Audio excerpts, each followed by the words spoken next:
cold calling is the basis of all insurance sales. It is the most, I guess you could say, the most traditional form of prospecting if you don't have a list of people that you can develop referrals from or a network that you can work. Cold calling is just like it sounds. It involves you showing up at somebody's door unannounced or calling them over the telephone. Now, I think cold calling is going to have better results in some industries than others. However, I believe somebody with enough tenacity and enough of guts can go out there and cold call and get results no matter what product they're selling. It's going to be difficult, yeah, getting rejected a lot, of course, but therein lies the nature of the business. So what kind of businesses would I think, or what kind of niches do I think work well for cold calling for insurance prospects? I think Medicare is a great product that you can cold call for. And the main reason is that anybody turning 65, the vast majority of them, are great prospects for potentially a Medicare supplement. All you have to do is buy a list of people turning 65 in the next 3 to 6 months and start knocking on doors or calling them on the phone. A lot of these people know there's a deadline approaching and they've got to make their decision on some kind of product. And so they're going to be much more apt to talk to you if you call them over the phone or show up in person. Also, I think cold calling in the sense of calling on businesses will always be a great way to market.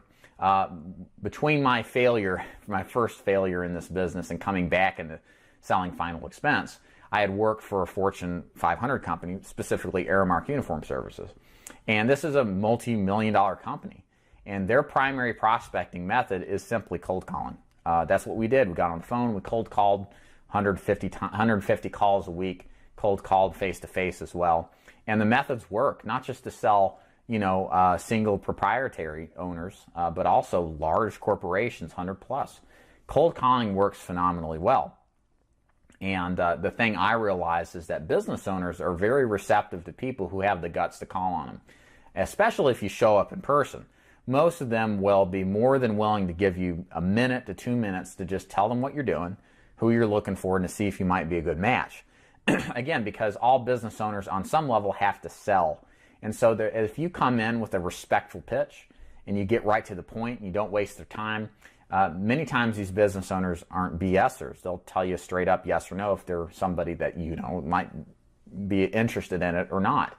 And I thought the process of cold calling business owners was way easier than cold calling residential, meaning just regular people. So anyways, I'm a big believer that if you're going to do this, hold on one second, guys. Reach over here. All right. And I got kids running around in the background, so I don't want them blowing in like that guy on BBC did. I don't know if you remember seeing that video. It's kind of funny. He was doing some video, and all his kids ran in. One didn't have its pants on. It was kind of funny. Anyways, so I think cold calling works great. If you sell to business owners, maybe you sell term insurance, key man insurance, you sell some kind of retirement type planning, cold call business owners. It's a great way to set up appointments with great prospects that make decisions instantly. That's how they run their careers. That's how they run their businesses. They don't need to ask their wives for permission to do things. And they really need life insurance agents. And plus, there's just not a lot of people calling on them. So I think cold calling, if you call on business owners, is fantastic. Is there a group of people where cold calling doesn't work so well? Not really.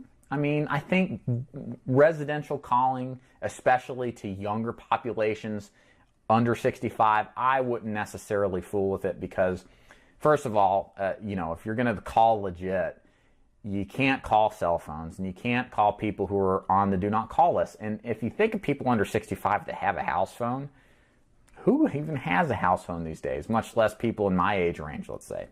So I think it's kind of a foolish method, and that's over the telephone.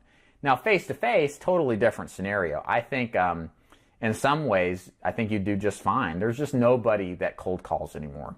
It's very rare that you find people that show up to try to prospect face-to-face. And I think you'll find people appreciate that kind of connection if you do a good job at the door. So, but I think in general, if you're going to cold call residential, do it face-to-face. Don't waste your time unless you're targeting like a Medicare type of prospect where we know they're probably more likely to have a phone and they're more likely to be receptive because of the deadline they've got to meet when they turn 65 for Medicare.